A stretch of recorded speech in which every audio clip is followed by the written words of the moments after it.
Hello to Paulomi and Amreen and the Offices of Interdisciplinary Studies at Jindal Global University. Hello to Saptarshi, Sravasti, Dr. Kaushik.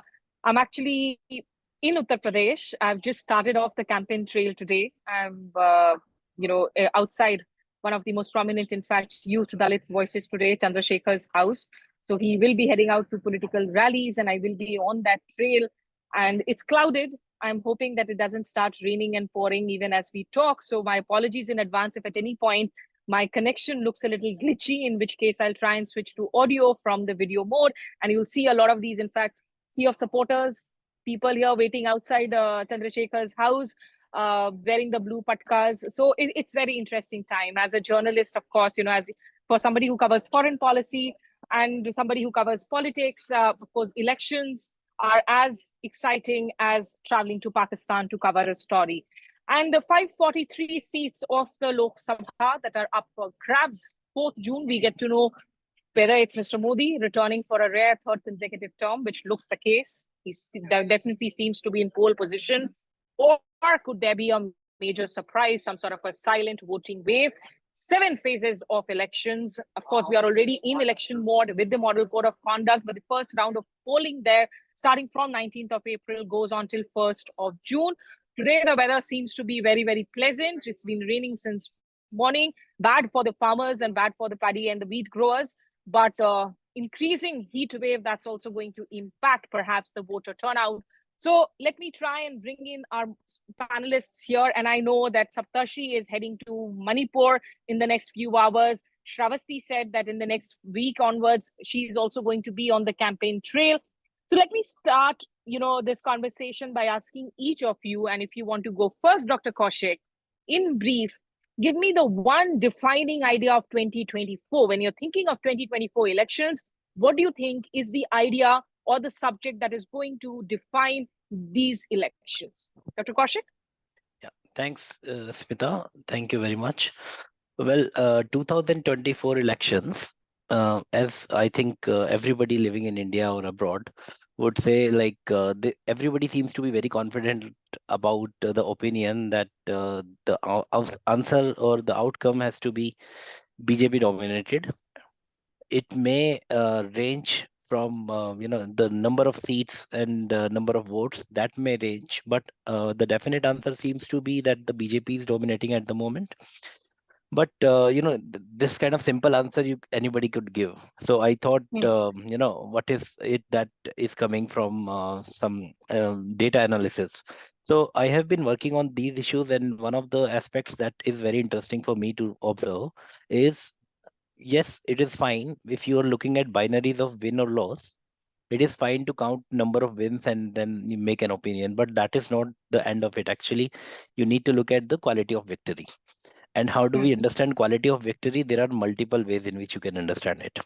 So one famous phrase in Indian electoral system has been that it is not the majority that wins, it is the plurality that wins. What does that mean? It means even if you have got like 35% of the votes in a particular constituency, given nobody else has got similar votes, you are still the winner. So you do not actually need a huge support, or think of Lok Sabha elections in total. For example, in one of the elections, 1984, I remember, I think the highest vote share ever in Indian history was still not 50%. It was less than that, which means, and 400 plus seats for Rajiv yeah, Gandhi in those yes, elections. exactly. So a huge seat share, more than a significant share of seats, but the vote share was still not even 50%. So in Indian history, no political party has generated vote share which is that high. Now let us come to BJP's Okay. story. Dr. Kaushik, I'll come back Yeah, to you because I just wanted to set the ball rolling with each speaker coming in on this one defining idea. You make an yeah, interesting point there that regardless of what the outcome is on 4th of June, let's remember in mind that vote share and the number of seats, they could be two different things. It doesn't really represent the idea of one homogeneous India. There is a diversity there. Sravasti, for you at this moment, what do you think is going to be the key issue defining these elections? Hi, Smita, and very good morning to everyone. Thank you so much for having me. I think for me, the biggest issue as I see it through conversations with people, not just on the ground at this time, but also during the previous assembly elections as well, that there's a huge problem of unemployment and price rise that is that is affecting every section of the population. And that is also evidenced from the fact that the CSDS survey, which was released last week, a lot of people overwhelmingly across sections speaking about unemployment and price rise. But whether that will translate into votes and a vote against the BJP, which, as you mentioned, is in the pole position and very definitely so, we'll just have to see. But it's a very interesting aspect where there's a clear economic distress. But will that really translate into a political vote for or against the ruling party is something that for me is quite interesting to see. Okay, economic distress. And I will come to, in fact, some of the data points of that survey that Sravasti just mentioned. Saptarshi, for you, you're going into this election campaign, which is the one big issue you're looking at. I mean, I too, like looking at the CSDS data, 27% said unemployment, 23% said inflation is a big issue. So I too was hoping that these two will be the biggest issues for voters in this election. And then, other data sets also are encouraging. 80% say that India is home to all religions, right? So for anybody on the streets who says that BJP is just a polarizing party and it has successfully polarized the electorate, may want to rethink that because, I mean, according to the findings of this survey, at least. But we all know elections in India are nothing without some kind of polarization, especially with 22nd January this year. So to me, I think the defining issue would really be the opposition ability to convince voters that it too does look out for the majority, which is like the Hindu population. The BJP has played this game so well that they have not only convinced voters that they are the rescuers of religion, but also that anybody else is out there to get you for votes cheaply.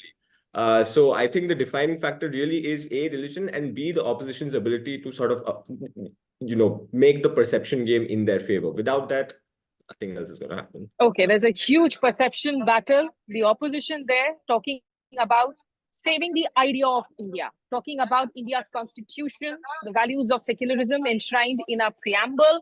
You've seen the Congress's, of course, Nyay Patra that was released, their manifesto. Today, Prime Minister Modi releasing Sankalpa Patra, which is the BJP's manifesto. But for the BJP today, the biggest manifesto is really Prime Minister Modi himself because their entire campaign is based on Modi ki guarantee.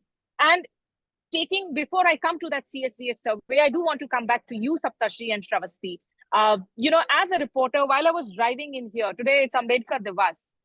Just when we entered this village where Chandrasekhar lives, there were some preparations on to bring out like a little rally remembering Ambedkar.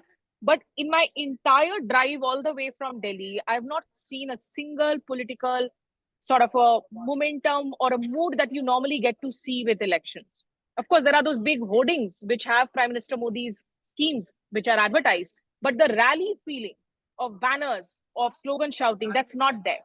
Do you get a feeling that these elections so far, right now, the campaign is still in a lackluster mood, Saptarshi? I think it could be, I mean, it shouldn't be, right? We are like 5 days from the first day of voting. So I think 3 more days until campaigning is stopped by as per the rules of the EC. But I think one reason why we might be seeing that is really because the results just seem so predetermined.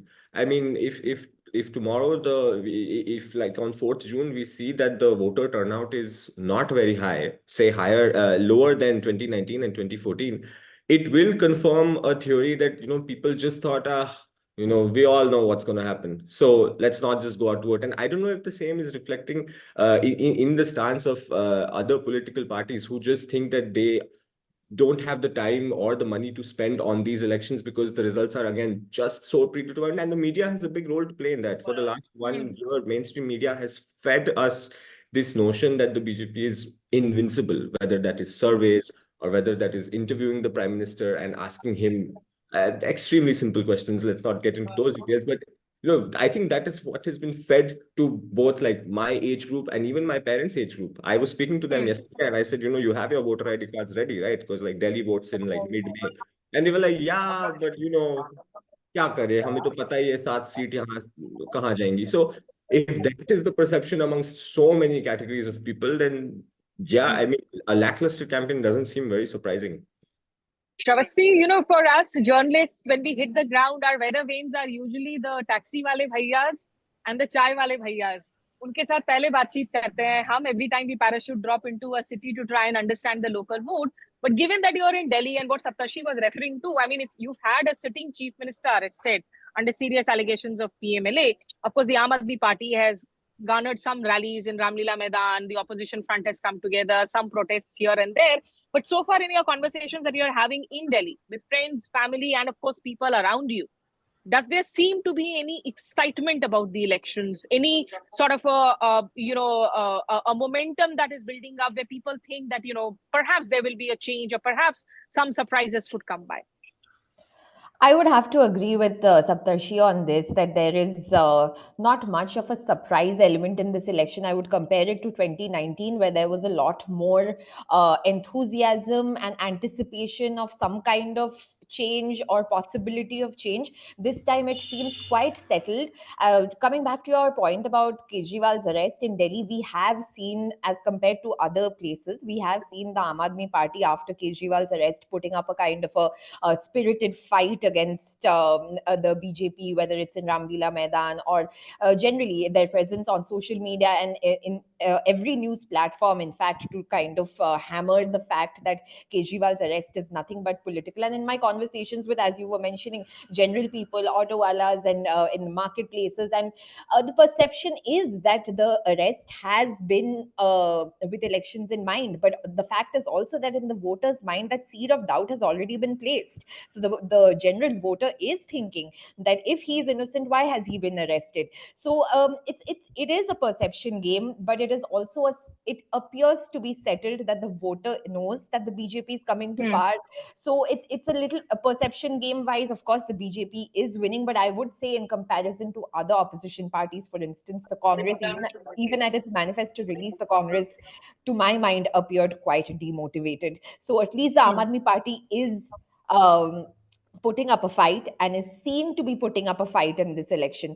As I travel further next week, I'll know a little bit better about how the situation is everywhere else. But in Delhi, it seems like that right now. But I think we also need to remember that at the end of the day, it's not a level playing ground that it seems today, because when it comes to the media coverage of issues, definitely traditional mainstream media, legacy TV houses, it's all extremely one-sided. And whatever opposition feed that people are receiving is essentially through either social media or through independent platforms, where also, in fact, a lot of, sort of whip is being lashed now. So, Dr. Kaushik, I know you're into economics, and before I start talking economics and jobs, a political question to you. This entire narrative that has constantly been built, that there is Tina, that who is the alternative to Mr. Modi. Is this election in the history of the past elections that you have voted for really looking very presidential? That if there is no faith against Mr. Modi, basically people will not have a choice. Because in the past, we have had elections in India where you've had faceless elections. And we talk about 77, we talk about 1989.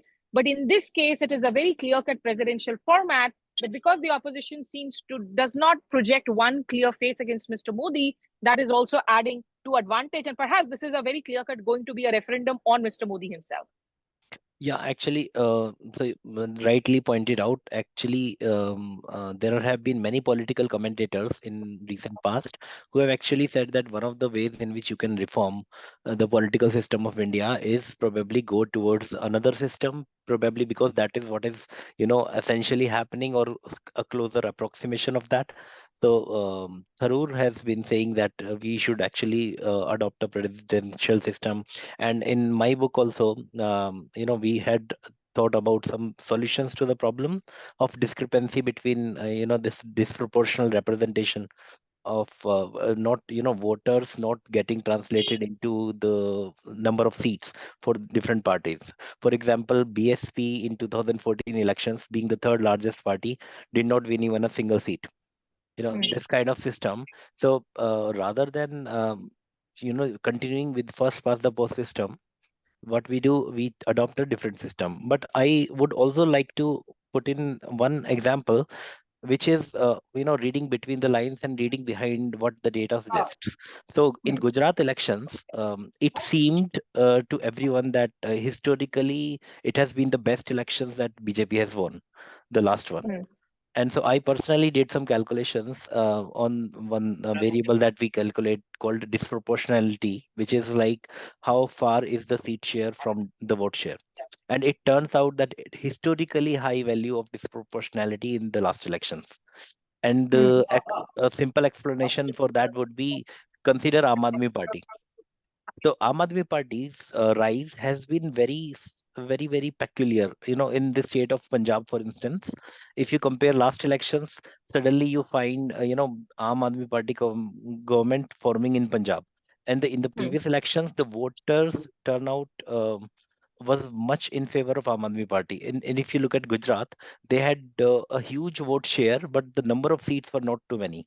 So what it suggests is, even though in one elections you may find that it's not translating into seats, but you see on ground something is happening, and that something is a very high degree of disproportional representation, which was never before. So BJP winning, the story is BJP has won the best elections in Gujarat, but the behind story is that the disproportionality has also been the highest. There are so many parties who have got so many votes, in terms of people's support. They have got so much support, but the seats have not translated simply because first past the post system. And so if you have an aggregate system, a kind of presidential system, such problems can be avoided. Or you think of any other system called proportional representation, in which Okay, but that's another longer debate, of course, that one can always come back to and talk about. But today, my question was that does it look like a very clear-cut case that this is simply a referendum on Mr. Modi, these elections? I think the way in which it is projected to people, that there is no alternative, and also this India forum, even though it looked as if there would be some alternative, and I think I was reading some surveys, and people said, like, even if you combine all of them based on the opinion polls, they did not cross 200 level. So, which simply means that as of now, there is no strong face, and smaller faces, like people who have been regional, for example, Kejriwal is not actively participating, and many of other high level politicians are also behind the bars. So, not very clear alternative to people, I think, as of now. Okay, and does that actually look like an issue with people that you're talking to, Sravasti, that there are issues of social justice that has been promised in the Congress manifesto. There are liberal progressive ideas there, some good ideas, also in terms of the marginalized communities, whether it's economically, whether it's gender. But is this a constant question that you're hearing in the WhatsApp references in your ecosystem? Interestingly, though, in the CSDS survey that we were talking about, and just to tell the viewers, this is a survey done by CSDS Lookmeet.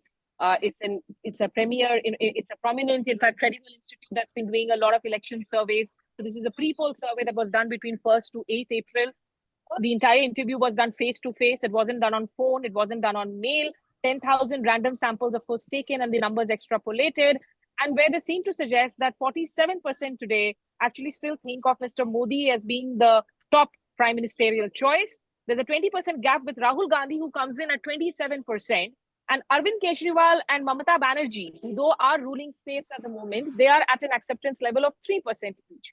So the gap between Mr. Gandhi and Mr. Modi remains, but Gandhi does seem to have, in fact, added on to his acceptance level pan-India. So is this a big concern that people are constantly talking about, that it doesn't matter, it's not the party that we are voting for, it's a face that we are voting for? Definitely, Mr. Modi's personality cult has only grown over the years.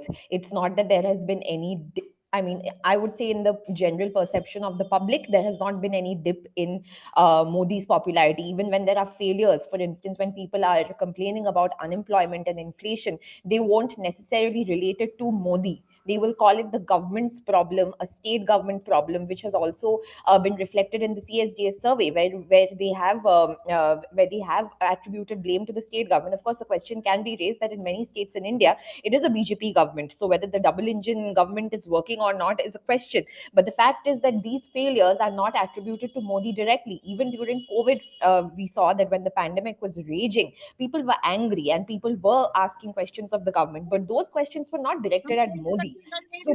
So the figure of Modi has been successfully crafted as a personality that is different and separate from the government, and an overarching popularity continues to this day. But to add to your point earlier about the opposition figure, I think the India Alliance has lost a lot of time last year, when it could have invested in building alliances, and that the Congress's decision to focus on the assembly elections, and the thought process behind it, perhaps that we will win these crucial Hindi heartland states. And once we do that, that will provide us with the momentum that is required for the 2024 elections, that they lost crucial alliance building time over there. Perhaps if Nitish Kumar, I know that the CSDS survey is showing that these regional leaders are not much of a face, but if the entire opposition bloc was able to come together much in advance, when the alliance building started in June last year, and was able to build a face, whether that is Rahul Gandhi or Nitish Kumar or whoever it is, you have to devote that kind of time into creating an image, a perception among the people that there is an option. You cannot come in 3 months before the election and say, vote for us. That's not going to happen, especially in competition with a person like Modi and the machinery of the BJP, which, again, coming back to your previous point about a level playing field, the money power that the BJP has is not comparable to any other political party. And even today, as we speak, the Congress has had its accounts frozen. But even on that ground, have they been able to mobilize people? Has that message reached to the common man on the ground that the Congress, the main opposition party's accounts are frozen, and how will they fight elections? Is that message in among the common people? Perhaps not. So mobilization is the problem, and the alliance building and opposition, the fact that the opposition is an option, has to reach the people, and you have to build on that. 2 months before elections is, even now as we speak, in Delhi, for instance, the Congress has not announced its candidates. The Aam Aadmi Party has announced 4 candidates a month back. Even now, the voters of Delhi don't know who is the Congress candidate in alliance with the Aam Aadmi Party. So all these things matter to the voter. What is the opposition doing? And in the face of a not a credible option, and a huge personality figure of the BJP, the Modi factor is clearly ahead, I would say. Right.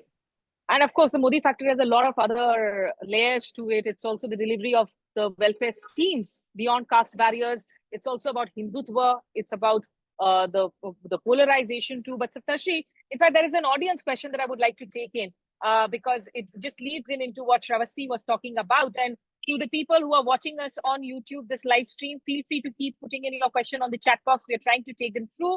Somebody has asked that what would be the role of the media in building or reframing these perceptions? Like with Kejriwal's arrest, bringing out the evidence of the arrest or showing that this is curbing of his campaign. Do you think media's narratives have any power in constructing ideas of the political events of the public?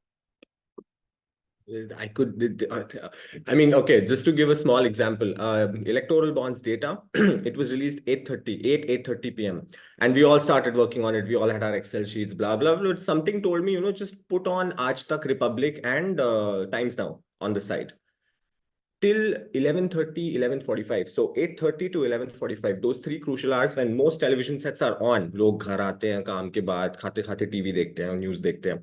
They were only discussing one nation, one election for those 3 hours. It took them 3.5 hours to get their junior moderators to start a debate on electoral bonds, in which the moderators themselves then propagated, what's the big deal? The whole counter argument that everybody gets political funding. There is no big deal in electoral bonds. So anyway, that I leave to them. Just the fact that the public was not informed by television channels, the 3 big television channels, that electoral bonds data has come out, which is going to, sort of expose what sort of corruption has been running in the system. So, I mean, and that is just one example. We have seen instances of really sensationalizing crimes, which have even which have the role of, say, Hindus and Muslims, it becomes a totally, a riot-esque affair. So I think, I don't want to get into which politician owns which media houses or which business houses own which media channels and how they are linked to politicians. That is not for me to do. That is for senior journalists to do. But just for viewers, I think by now viewers should try and understand that big television houses are really not serving them. The pattern is really clear in their coverage in the last 7 to 8 years. The most recent one was electoral bonds. And yeah, whatever little resistance there is to all of this does come from independent journalists and small media portals. And once the resistance gets too much, the ED knocks on your doors. So I don't really know what the state of the media will be after the 2024 elections when the BJP comes, if the BJP comes back even more emboldened. So, Can I just add to this, to the audience who asked this question, because of course, yeah, just one point that I wanted to make was that in 20 years of my journalism, I've been through some excellent newsrooms with excellent editors where we stood up for what news was. And the Anna Hazare corruption case was a classic case where media did a wall-to-wall coverage, which is why that message could be amplified in 2011-12. उस वक्त media ने ऐसा माहौल बनाया कि ऐसा लगा कि लोगों की जेब से पैसे ले लिए हो, गांधीज ने, डॉक्टर मनमोहन सिंह ने, लोग गुस्से में सड़कों पर आए. लेकिन वो इसलिए हुआ because traditional mainstream media was covering that story morning till night, which is not the case now. So in fact, Sravasti, when you add your point, there is a next question for you, and then I'll go back to Dr. Kaushik, which says that do you think the corruption on the electoral bonds affects the BJP campaign? I would say that perhaps not, because of the point that you mentioned, the fact that traditional media has not provided the kind of coverage that the electoral bond scam, it's nothing else apart from a scam needed. Like, just to give an example to build on what Saptarshi was also just saying, that when the full data of the electoral bonds was published along with the unique identity numbers which allowed us to match who gave how much to whom, within minutes of that being published, the ED officials reached Arvind Kejriwal's house, and wall-to-wall coverage across all media channels was on Kejriwal's arrest. Electoral bonds was completely forgotten, and that continued for the next few days, which was in a way the BJP's idea to change the narrative. And just to go back to before that as well, when the first data was published, on that very day, the CAA rules, Citizenship Amendment Act rules were notified. So there is a concerted effort by the BJP-controlled media and these traditional media houses, which we know are very lenient towards the government, to change the narrative, to control the narrative in the way that they want to. And they are being able to do so because these media houses are not showing the news that matters and doing whatever the government wants to do. So as you were mentioning about the Anna Hazare movement, even now, if you go to people, they will say, yes, Congress is corrupt, 2G, 4, etc. What is the scam? They don't know. But they know that they're corrupt. So a similar narrative could have come across with the electoral bonds scam as well, if the media played its role and said that, yes, there has been a huge amount of corruption. Possibly it's not possible for every layman on the road to understand the whole. It is quite technical. It's not possible, perhaps, for everyone to get into the nitty-gritties and the details of it. But just to communicate the fact that this is a huge amount of money that has gone into the coffers of the ruling party, and laws have been changed in the country to allow this, and the Supreme Court has come down heavily, and how the government has gone out on a limb even in the Supreme Court to prevent this data from becoming public. This is the role of the media. Now, if the media does not play this role, then how else will the voter know what is really going on? Then you will just be talking about the things that they want you to talk about, which is Hindu-Muslim, polarization, etc. And for people, please, I teach journalism students, I teach policy students, and every time they ask, ma'am, itna negative khabre kyun dikhate hain aap log? Please remember, people who are showing you only positive news are not doing you any service, because if you're doing public relations, you're not doing journalism. Our job is to ask questions to those in positions of authority and power, regardless of who belongs to which party. So I am not at war with the administration. I'm at work, as the Washington Post editor Marty Baron would say. Dr. Kaushik, now coming to, again, that CSDS data that we were talking about. In fact, the data, in one of the data sets, the question was that why do people want to re-elect Mr. Modi? 42% actually said that he has done good work. 18% said that there are benefits from welfare scheme. 10% said Modi is a great leader. 8% cited Ram Mandir. 6% cited removal of Article 370. and 4% talked about India's position in the global order increasing. 4% talked about Hindutva. For you, really, do you think in these last 10 years, the fact that the government still isn't facing a very strong anti-incumbency, are there welfare schemes that have really stood out? Is the economics of the scheme? Normally, we say that good economics doesn't make for good politics, but in this case, even if there is free ration that is being given out, even if there are free schemes that are being offered as welfare schemes, not freebies, because freebies apparently are dirty words. So, but they are translating into good politics.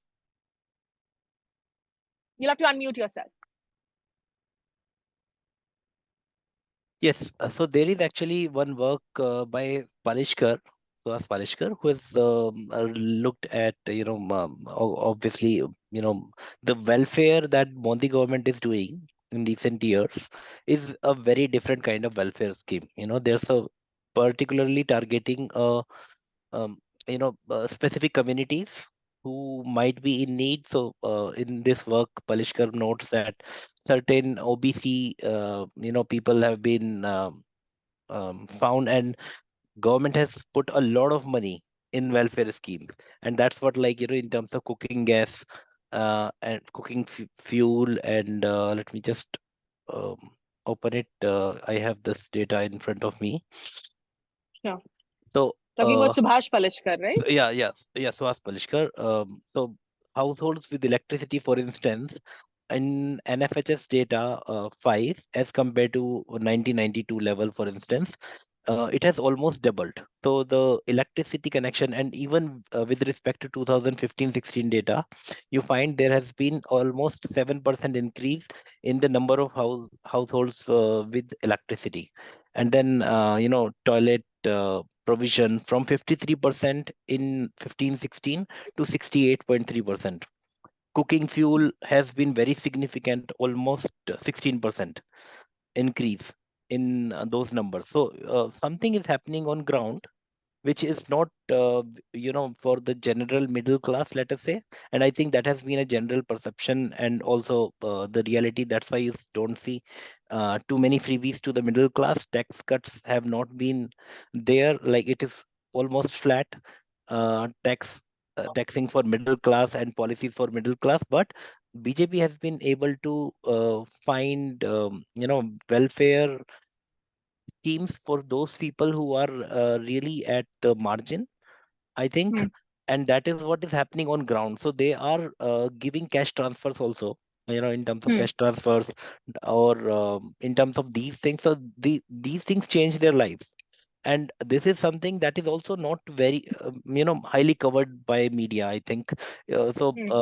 There are things which media does in terms of Hindu Muslims. Obviously, I don't know, in most of the Yeah. TV channels that you see, it's Hindu Muslim, and we really get frustrated.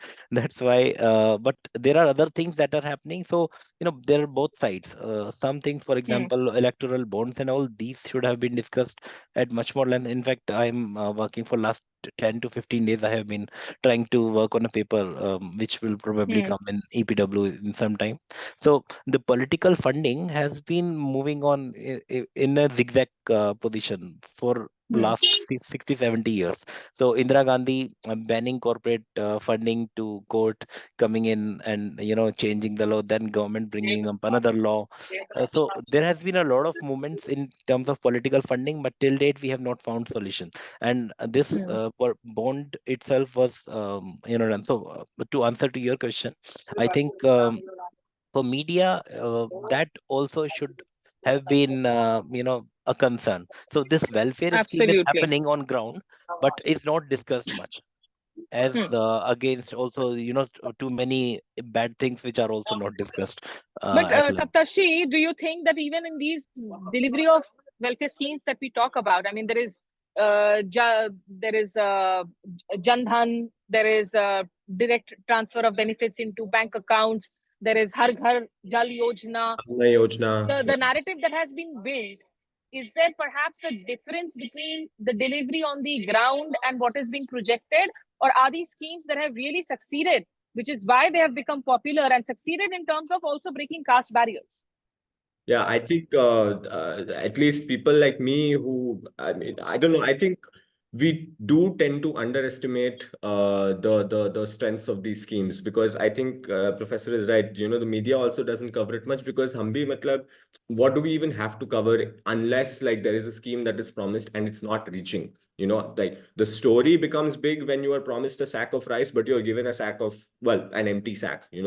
But if the scheme is reaching you, we don't really tend to cover it much. And I think that is where often media, even independent media, might be going a bit wrong, because otherwise, where is the BJP getting the lower class and the lower caste vote? I mean, traditionally, it has always been perceived as an upper caste, pro-business corporate party, but it I mean, has, it's broken that traditional NY yeah, votes that it we used to has. talk about, the Muslim Yadav combinations. It's managed Exactly. to break Exactly. those And I stereotypical. think, yeah, and given its leaders' inflammatory speeches or some of its parliamentary decisions, those are not supposed to break those barriers. But I think what does break those barriers are these schemes.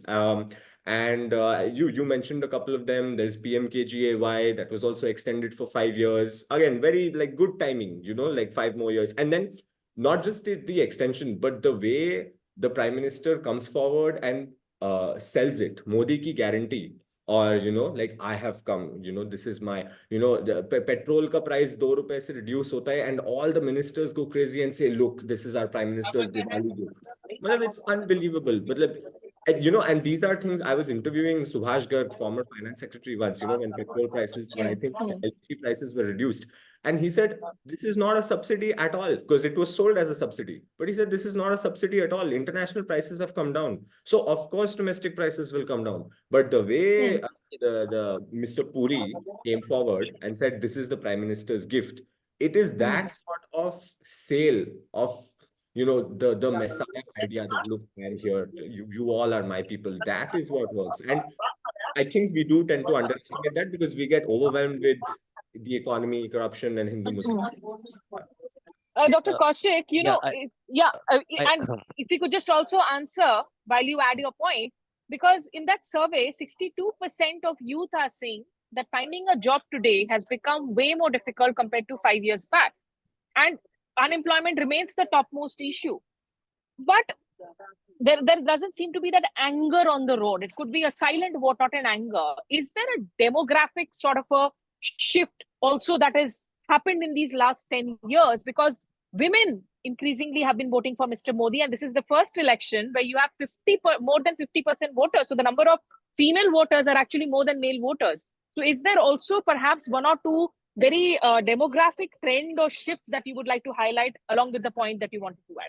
Yeah, so actually the previous one was not Palishkar, it was Milan Vaishnav. So that is a correction on my side. Carnegie Endowment, Yeah, Carnegie Endowment, yes. So, and the other one is about this demographic change. So I think in my observation, it is the introduction of youth voters.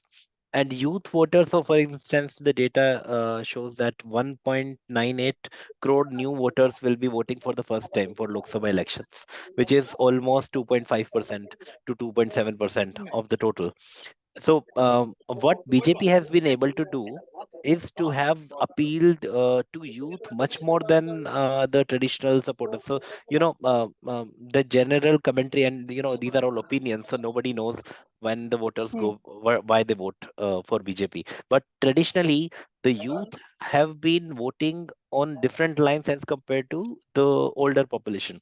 The youth have got huge smartphone penetration in their system, and if with that BJP has a different kind of how to say, the advertisement is very different. So when you see unemployment rising and it being a big problem, actually that is a problem not just in an informal one, but the formal one is also very bad. And in terms of all the premier institutions now reporting that the salary offers have reduced, both in terms of proportion as well as the kind of salaries that they were receiving earlier.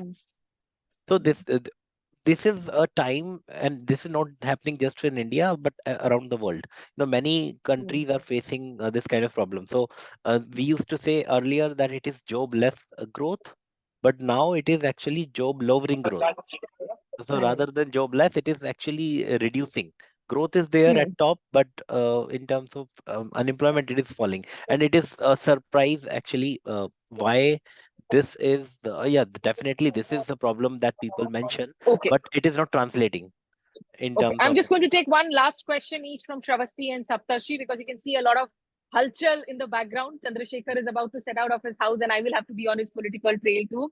Sravasti, I believe your video has gotten disconnected. If you're still on audio, I do want to ask you, what do you think is working in terms of the, the factor for Mr. Modi that is working with women voters, and especially in an election where you have more than 50% voters? What are the schemes that seem to have worked with them? I think I'm sorry about my video issue, but as you mentioned, the women voters are of course a big constituency for Modi and for the BJP. We have seen that of the BJP's vote share, the women voters have increased their vote share in 2019 to almost 36% from about 25% in 2014. So that's a huge jump that has happened, and these are the schemes that have been attributed to, whether it's and most I would say the most popular scheme has been the Ujjwala Yojana scheme, which has, if you go and speak to people, women on the ground, they will say that they have benefited from it. Of course, in recent years, the prices have increased substantially, but Ujjwala Yojana remains one of the big flagship schemes of the Modi government that has brought in a lot of women voters. In addition, I would say that the Jan Dhan Yojana, which gives direct transfers to women's account, that has also helped women voters. We saw in the Madhya Pradesh elections, the Ladli Behna scheme, which saw cash transfers to women, that also gave the party an overwhelming support from women voters. And if you see now also, the number of women voters as well as the male voters are almost equal, and the BJP's policies are when it talks about Nari Shakti and women voters, their schemes are very targeted towards these women voters. They want to get the women voters vote, and the schemes are being crafted like that. Of course, we can go into a discussion about how successful they have been, how much funds have been utilized out of what was allotted, but the fact is that on the ground, these schemes are making a difference. And the fact that the campaigns are also crafted like that to make the women voter the center of the focus of the Modi government has worked to a certain extent, in my opinion. Okay, one last question for you, Saptarshi, which is an audience question, which is, what is the role of social media in influencing these political opinions, especially for the voting population who are more on these platforms? Short answer is everything.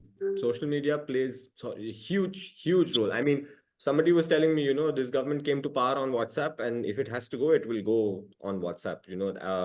I mean, of course, for us, I mean, Instagram and Twitter seems to be the go-to, but I think amongst the general populace, just that one WhatsApp forward plays such a huge role. And I think this is where fact checking and misinformation, that whole arena becomes even more crucial. It takes nothing. It takes a few minutes to make viral a completely false claim. And I think again the BJP has played that game really well. The Prime Minister tweeted even before 2014 that social media has become important and we have to capitalize on that. So Congress has started to understand that. Rahul Gandhi has been giving his interviews to social media influencers quite a bit, especially during Bharat Jodo, so that's encouraging to see. But yeah, the answer is, government came to power on social media, and if it has to go, it will go out on social media. And this is an election where, of course, there are real dangers, remember, of AI, of fake news, of hate news, and the entire election. In fact, there are at least 40 countries that face elections. Well, I've been asked to move here. One last question that Sanjay Johari posted, and he said that also, should we hope that the Supreme Court, which has been giving bold verdicts, will intervene in the Arvind Kejriwal case on bail? I'm not going to crystal gaze. None of us are going to do that. The Supreme Court is supreme, but I think it's really to do with the complications of the Prevention of Money Laundering Act itself. And perhaps this case in the longer term may lead to some sort of a changes, especially when it comes to Section 45 and 50. That makes it so difficult to get bail in this case, even in peak election season for politicians who are unable to come out and campaign. So I'm going to end this discussion here. Thank you so much, Saptarshi, Dr. Kaushik, as well as Sravasti for joining here. I think the message is very clear for media, for traditional mainstream media, which should have been doing, of course, the job of asking questions. The discussions can be on mutton, machli, Mughal, but Manipur is missing. jobs are missing, unemployment, the crisis is missing. So I would suggest that please subscribe to independent journalism and journalist voices also. And this election is going to be very, very defining, because I think this will set the tone for the idea of India. It's not just about 2024, it's about where we are headed to as a country. Will the young who are frustrated with the job scenario remain silent or turn into angry voters? That only the polling dates and finally 4th of June will let us know. So I'm going to end it here. Thank you so much, all of you, as well as to Jindal Global University for hosting us for this conversation. I hope we were able to answer some of your questions.